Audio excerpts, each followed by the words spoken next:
Hello guys, आज मैंने मीशो से डक नैपकिन स्टैंड मंगाया है जिसका प्राइस है 215। तो देखते हैं कैसा आया है क्वालिटी इसकी, जिसमें 2 का सेट है।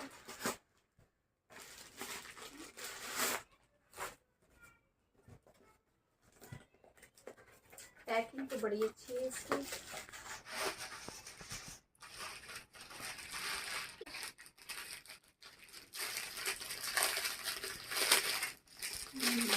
क्वालिटी तो इसकी अच्छी है, तो आप इसको ले सकते हो।